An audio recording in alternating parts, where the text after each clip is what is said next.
Bien-aimés, nous vous disons shalom dans le précieux nom de notre Seigneur Yeshua Jésus-Christ. Que sa paix et sa grâce soient sur chacun de nous. Je me nomme Issa Traoré, fils de Brahima Traoré et de Balo Ferima. Je suis né musulman. Je n'ai pas choisi à être un musulman. Je l'ai eu par la naissance. Mais là où je suis assis en tant que chrétien, c'est le Coran qui a fait de moi un chrétien. Les gens vont dire, mais comment ça peut se faire? C'est le Coran qui m'a envoyé au christianisme. Comment? Et tout a commencé après la mort de mon père. En 88, j'étais encore adolescent au collège. Je n'avais jamais expérimenté la mort dans la famille. Les gens mouraient.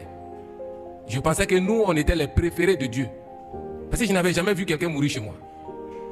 Et là, en 88, le 16 janvier 1988, mon père décède. Jusque-là, je ne savais pas ce qu'il se passait. Parce que la cour était bondée de l'homme. Après les funérailles, les 40e jour, jusqu'à 3 mois, il y avait encore du monde. Et quand tous les hommes sont partis, la fête de Tabaski qui suivait, on devait payer son dernier mouton. On paye le mouton, le père n'est pas là pour immoler le mouton le jour de la fête. Ça, c'était la première fois dans ma vie que je ne voyais pas mon père le jour de la Tabaski. Et puisqu'on était petit, on a invité le voisin Daouda Samake, notre voisin qui est venu immoler notre mouton. Là, ça m'a beaucoup choqué. On était à Bobo Baoulé. Le cimetière municipal d'Abobo se trouve à Bobo Baoulé, ceux qui connaissent. Et moi, j'ai marché de la cour jusqu'au cimetière pour aller voir la tombe de mon père. Est-ce qu'il est là? J'arrive devant sa tombe, son nom est inscrit, sa date de naissance et le jour de son décès. Je le regarde, je suis devant la tombe, adolescent, et je dis, mais il ne va plus jamais revenir encore. Mais est-ce qu'il est sauvé? Du coup, je m'interpelle sur moi-même ma position. Je me demande, je dis, mais un jour, Issa quittera ce monde comme son père. Mais est-ce que je serai sauvé? Et la question qui brûlait maintenant dans mon cœur, je veux savoir si je suis sauvé ou pas avant ma mort.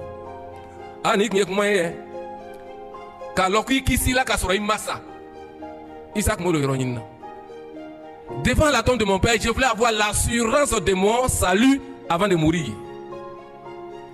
Il n'y avait même plus d'autres idées dans ma tête comment je pouvais savoir si je suis sauvé, parce que j'étais convaincu que de la manière le vieux s'en est allé, un jour je m'en irai.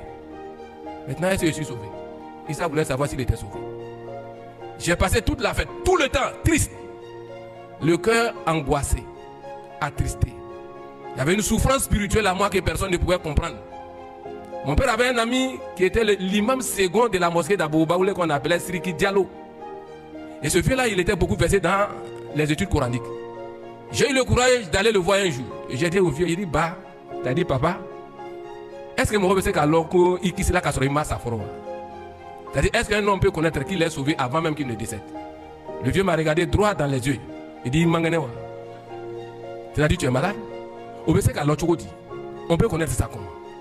Il faut mourir d'abord. Alors, le côté de quoi? Namasa. En sabali, c'est-à-dire, nous ne sommes même pas encore morts et toi, tu veux savoir si tu es sauvé.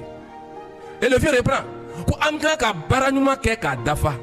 C'est-à-dire, nous devons œuvrer parfaitement. Car les œuvres comptent au jour de la résurrection. Il y a un système de balance qu'on appelle Mizan. Les bonnes œuvres seront pesées, les mauvaises œuvres seront pesées. Il n'y a même pas eu la pesée, toi tu veux savoir si tu es sauvé. Et il a repris. Il dit, il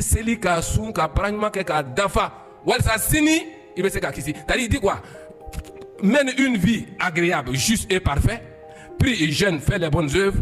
Car le jour de la résurrection, tes bonnes œuvres vont peser en ta faveur. Mais dis que tu peux connaître que tu es sauvé, jamais, personne ne peut le connaître.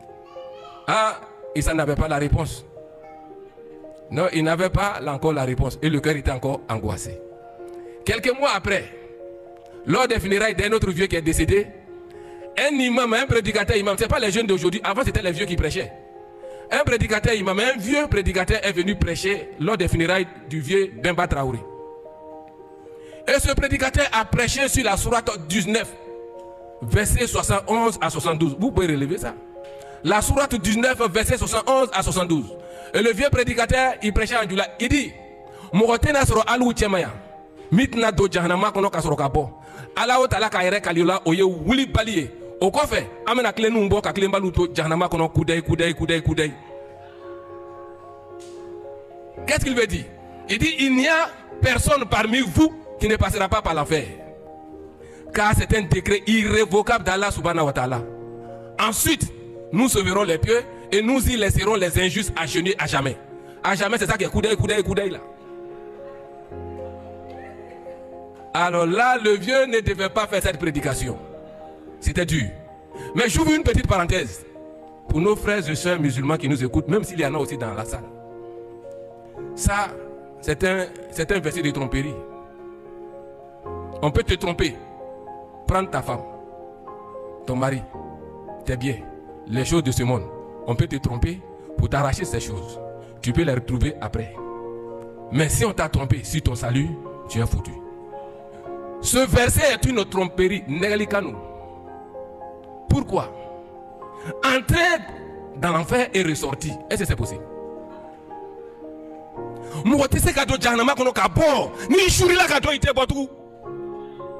C'est-à-dire, si tu rentres dans l'enfer, tu ne sortiras plus. Luc 16, l'histoire de Lazare et du riche. Dans le verset 26, le riche a demandé à l'ange, dis à Lazare, j'ai tellement soif, qu'il puisse venir me désaltérer un peu. Mais qu'est-ce que l'ange a dit? Il y a un fossé entre vous. Tu ne peux pas aller là, il ne peut pas venir ici.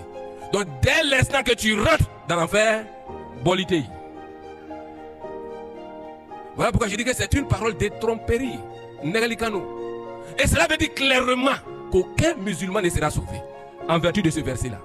Mais puisque ce n'est pas un endroit où on va et on ressort.